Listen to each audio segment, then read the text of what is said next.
এই যুগে, বিজ্ঞানের যুগে কি ধর্ম চলে? ধর্মকে মানে না, ধর্মকে স্বীকার করে না, সায়েন্সকে খোদা মানে, এই ধরনের ব্যক্তি বিশ্বে আছে না নাই? আমি তো প্রায় 2.5 বছরের মতো সরকারি মেহমান ছিলাম, কথা ঠিক না বেটে?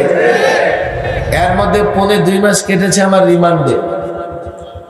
আমি একদিন হঠাৎ কাশিমপুর হাই সিকিউরিটিতে সকালবেলায় ঘুম থেকে উঠে দেখি আমার পাশের রুমে 2 জন চাইনিজ এসেছে, চাইনিজ।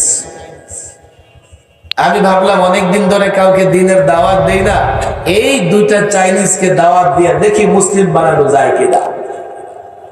কিন্তু তাদের সঙ্গে কথা বলে আমি হতাশ হলাম। প্রথমত এই কারণে হতাশ হলাম, ওরা বাংলাদেশে থাকে 1 যুগ ধরে, কিন্তু বাংলা বুঝে না। আবার আশ্চর্যের বিষয়, ইংরেজিও বুঝে না, বুঝে মাত্র চায় না, সেটা আমি বুঝি না।